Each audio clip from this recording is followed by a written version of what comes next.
No Cidades e Soluções de hoje, vamos fazer um raio-x completo de uma das mais importantes leis ambientais do Brasil, recém-aprovada no Congresso. O que muda no país? O que muda na sua cidade? Na sua vida? Com a Política Nacional de Resíduos Sólidos.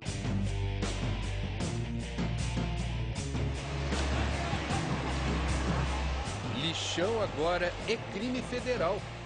Quem lançar resíduos perigosos na natureza pode ir para a cadeia.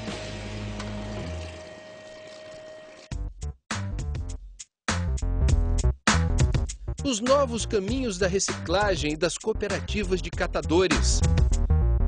Sinal verde para o aproveitamento energético do lixo. Especialistas ouvidos pelo Cidades e Soluções explicam o novo marco regulatório do lixo no Brasil. O resíduo não vai mais poder ir para o aterro. Ele vai ter que ser processado antes da sua destinação final.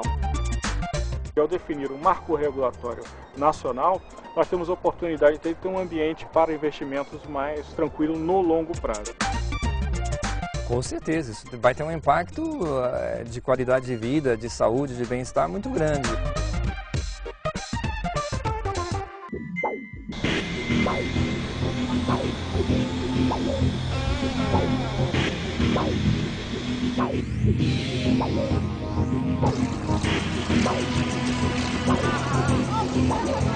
O Brasil está perdendo a guerra contra o lixo. Aproximadamente 60% dos municípios despejam seus resíduos a céu aberto em vazadouros clandestinos ou lixões. Em 2009, quase metade de todos os resíduos do país foram descartados de forma inadequada. 22 milhões de toneladas de problemas, o equivalente a 154 estádios do Maracanã repletos de lixo. O resultado disso nós já conhecemos: contaminação do solo, das águas, do ar, proliferação de doenças, catadores que se misturam perigosamente com o lixo.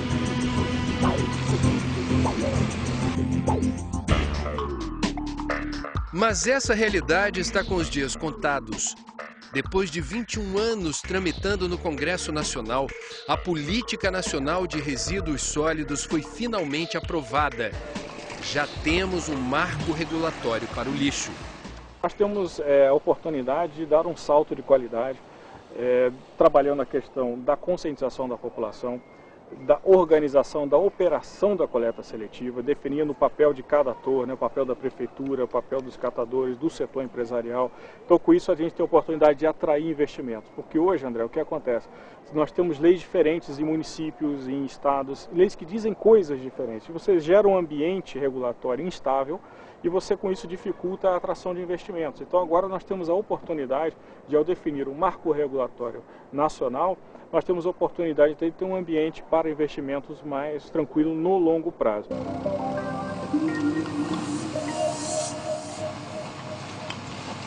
Um conjunto de disposições que vem para regrar a gestão de resíduos sólidos no país, em todo o território nacional, trazendo diretrizes, princípios, metas, indicações e também punições para aqueles que não cumprirem os seus termos com relação à gestão, ao manejo dos resíduos sólidos.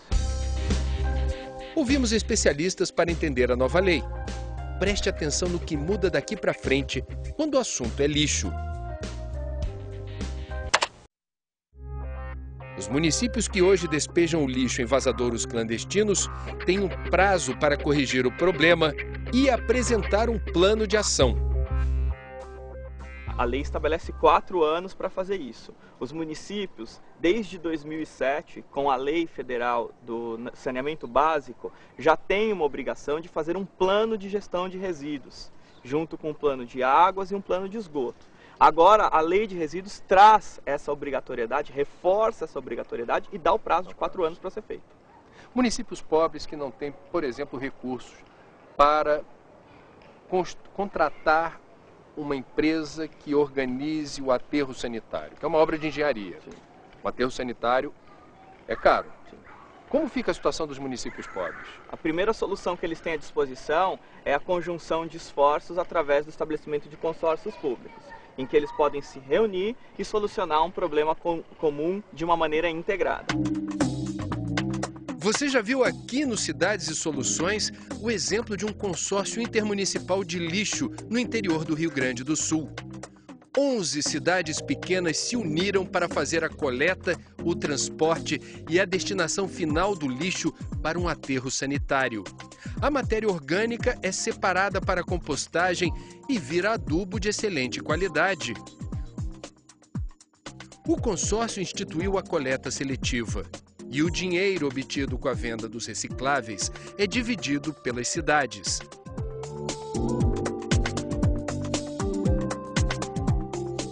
Nos livramos, evidentemente, dessa situação incômoda que era em relação ao meio ambiente, na questão da pressão que nós sofríamos do próprio Ministério Público, dos órgãos ambientais, por conta de ser, ou de Nonoai, ao longo da sua história, ter passado, ou ter tido 4 lixões praticamente, até que se tivesse uma solução definitiva para esse problema.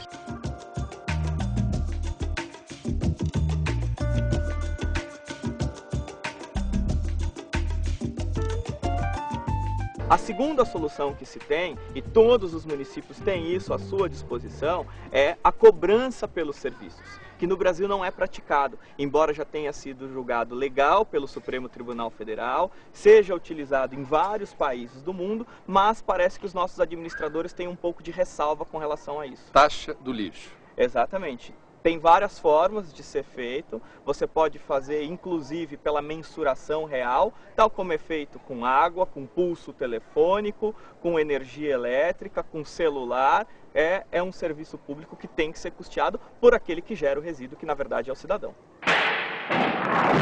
Quando a gente fala de criminalizar, que é o que aparece na lei, com pena passível de prisão, aquele que colocar no lugar inadequado lixo perigoso. O que é lixo perigoso e qual é a pena prevista? O lixo perigoso é aquele que, além da poluição, ele tem outras características como inflamabilidade, corrosividade, infectividade, ou seja, é um lixo hospitalar, uma lâmpada fluorescente com mercúrio, um solvente de tinta, medicamento vencido, isso para nós ficarmos nos exemplos que estão dentro das nossas casas. Aquele que tiver a disposição inadequada ou que não der o destino adequado para esse tipo de material, ele também está inserido na Lei de Crimes Ambientais e pode ser punido, além de multa, com prisão. A nova lei estabelece pena máxima de 5 anos de reclusão e multa, que varia de acordo com o dano causado. A precificação é você tentar quantificar uma externalidade assombrosa. A gente quer ver um exemplo? Um dos terrenos que seriam usados para construir um dos estádios da Copa do Mundo no Brasil está interditado porque está contaminado por resíduos, né? E aí, a pessoa que provocou isso não está pagando pelo custo que nós, contribuintes, iremos pagar para descontaminar o terreno e poder liberar a construção. Então, esse é um exemplo de a necessidade de a gente começar a internalizar. Se já estivesse em vigor há mais tempo, a Política Nacional de Resíduos Sólidos poderia evitar a contaminação deste terreno em Pirituba, na zona norte de São Paulo, que chegou a ser cogitado como provável endereço de um novo estádio de futebol para a Copa de 2014. Metais pesados e solventes despejados por indústrias que ocupavam a área contaminaram o solo, o subsolo e o lençol freático. Qual é a situação hoje no Brasil quando o assunto é reciclagem? É uma situação bastante precária, inclusive não existem números disponíveis, confiáveis, de quanto é reciclado. Nós temos aí números de grandes cidades, como São Paulo, algo em torno de 3%, 4%, Rio de Janeiro, 1%, então é um índice bastante baixo. E nós precisaremos incrementá-lo para que possamos atender a política, uma vez que o resíduo não vai mais poder ir para o aterro, ele vai ter que ser processado antes da sua destinação final. nós temos, infelizmente, no Brasil, só cerca de 8% dos municípios investindo em programas organizados de coleta seletiva. É pouco. É pouco. É claro que existem projetos que independem do esforço municipal, mas aí nós não conseguimos atingir, né, patamares altos em termos de quantidade coletada e reciclada. É necessário que haja a participação da Prefeitura. A nova lei incentiva as cooperativas de catadores e o fim da informalidade no setor. Quantas pessoas vivem da reciclagem, dependem do mercado de recicláveis no Brasil? Bom, hoje na indústria de reciclagem, diretamente, nós temos cerca de 60 mil pessoas trabalhando. Mas há uma geração de grande quantidade de mão de obra indireta, né, de oportunidades de trabalho e empreendedorismo de forma indireta. E aí nós podemos citar claramente a figura do catador, né? Então hoje nós temos no Brasil cerca de 1 milhão de catadores que vivem de coletar material reciclável, né? E a política nacional, ela traz uma oportunidade de organizar o trabalho desses catadores, porque de forma organizada hoje nós temos cerca de 40 mil só desse 1 milhão de catadores trabalhando em cooperativas. Quanto mais material se retirar do lixo para reciclagem, mais espaço vai sobrar nos aterros sanitários.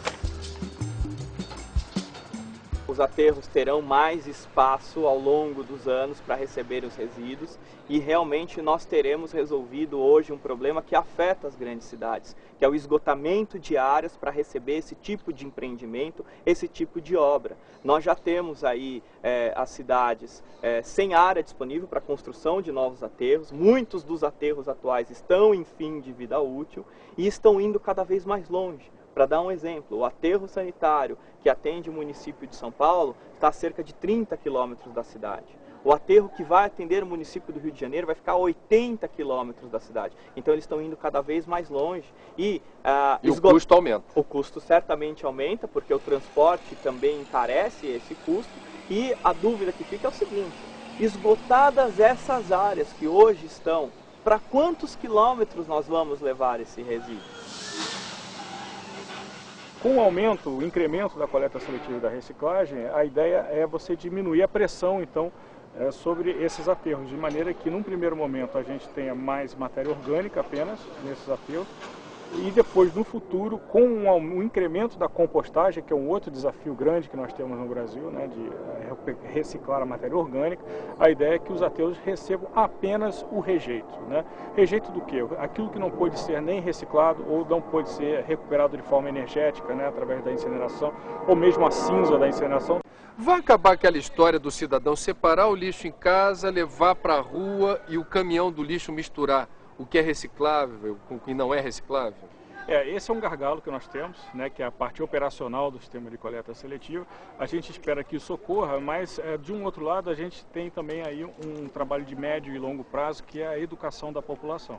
Porque um dos principais gargalos hoje da coleta seletiva no Brasil é a baixa participação ainda da população, né? É verdade que em muitas situações a população quer participar e não sabe como. Ou então participa e tem alguma frustração por e a prefeitura não ajuda. Exatamente. Então este é um problema que a gente imagina que o gargalo operacional então vai ser vencido a partir dos novos investimentos na organização do sistema, mas há um tempo aí que nós precisamos para que o consumidor dê uma resposta, né, o cidadão dê uma resposta, porque isso passa pela base de tudo, que é a educação.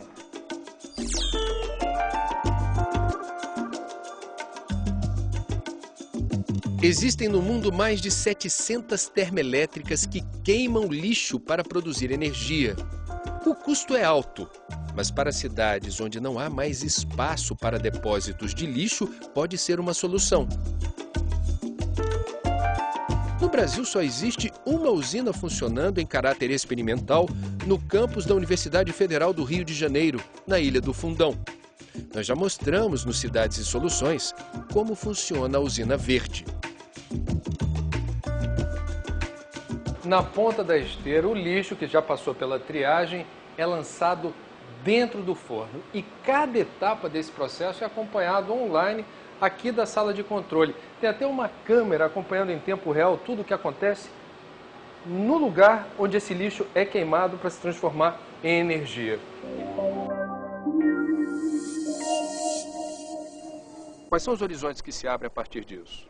Nós temos que realmente estudar a viabilidade econômica desses processos. São processos tecnológicos caros em comparação aos outros processos disponíveis, mas terão que ser implementados principalmente nos grandes centros para propiciar a redução de volume. Além de tecnologia de queima, nós já temos outras disponíveis no mundo para geração de energia, inclusive da matéria orgânica. O resíduo urbano brasileiro ele é rico em matéria orgânica, cerca de 50%, 60% do nosso lixo é composto de material orgânico. Esse material orgânico, quando processado por tecnologias viáveis, você pode, além de torná-lo adubo, fertilizante, captar o gás dessa decomposição e esse gás ser utilizado como combustível em indústria, em veículos e até mesmo para geração de energia elétrica. Então nós temos uma gama bastante ampla que vai precisar ser implementada a partir da política.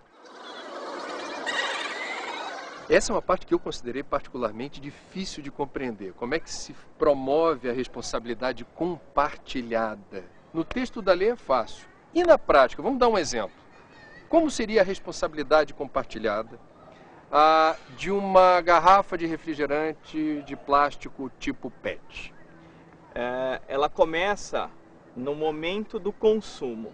O consumidor ele vai fazer a opção pelo material que ele entender que melhor vai atender às necessidades para cumprimento da política. Então, fazendo esse consumo, a hora que ele consumiu o refrigerante, está com a garrafa na mão, ele, pelos princípios de ordem de prioridade na gestão, ele vai refletir se essa garrafa pode ser reutilizada ou não. Então, é o primeiro juízo de valor que ele fará. Feita essa opção e reutilizando ou não, no momento que ele tiver que descartar, ele vai ter que cumprir o seu papel e descartar essa garrafa no local adequado, no momento adequado, para propiciar a coleta dessa garrafa PET. O setor produtivo, e aí entra fabricante, comércio, distribuidor, vai ter que fazer uma cooperação com o poder público para viabilizar o retorno desse material PET para um centro de reciclagem, de forma que ele possa se tornar uma matéria-prima para um novo processo produtivo. E o poder público vai ter que viabilizar esse ciclo de forma que o PET chegue possível de ser reciclado.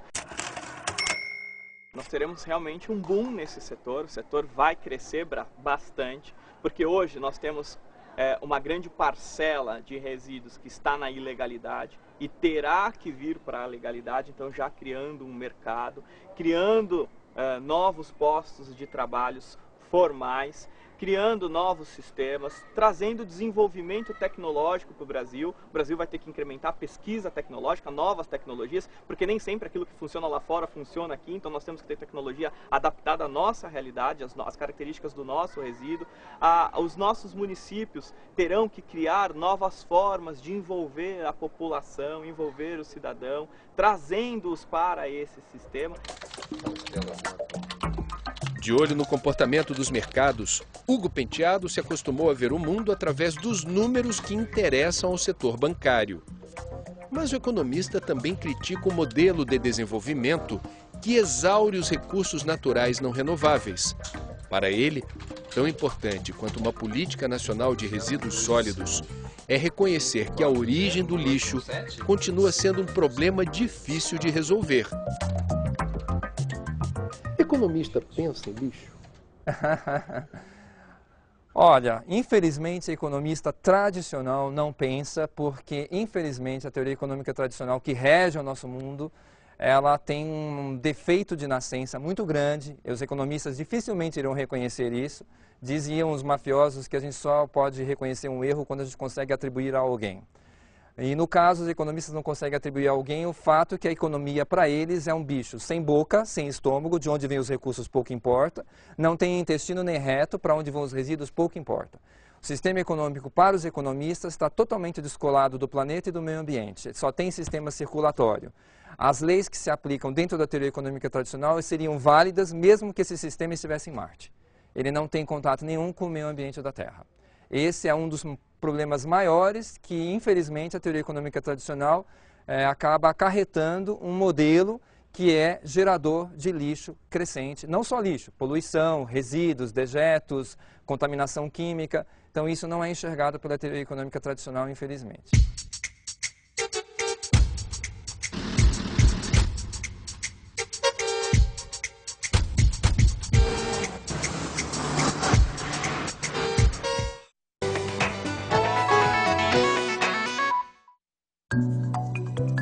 A Política Nacional de Resíduos Sólidos será regulamentada por decretos e acordos setoriais. Mas num país onde tem lei que pega e lei que não pega, a pergunta é óbvia. Essa lei vai pegar? Ela vai pegar porque ela já foi, afinal de contas foram 18 anos debatendo, e ela foi feita de uma forma que está bem, que respeita as peculiaridades, as características do Brasil, né? Então ela não é uma lei que engessa, é uma lei que abre oportunidades. Agora é claro que a regulamentação, os acordos setoriais, eles vão dar o formato final, né? Nós hoje temos a moldura, agora falta definir a tela. Certamente vai pegar, mas para isso nós precisamos da cooperação de todos os cidadãos, da população em geral, para fazerem a sua parte. Precisaremos que a indústria cumpra o seu papel e, mais importante do que isso, para o sistema funcionar com base em todos os pilares, ele precisa estar na formalidade. Nós precisamos tirar um tanto do percentual de informalidade que hoje pauta o setor e que prejudica uma série de ações, principalmente com relação à coleta seletiva e reciclagem, e trazer como negócio, gerar um setor de negócios no Brasil para a reciclagem. No programa de hoje você viu que a Política Nacional de Resíduos Sólidos terá impactos sociais, econômicos e ambientais importantes e que o Brasil tem tudo para ser um país melhor com a sua implementação. Mais informações sobre os assuntos mostrados aqui hoje, acesse o link do Cidades e Soluções no site da Globo News ou o nosso blog.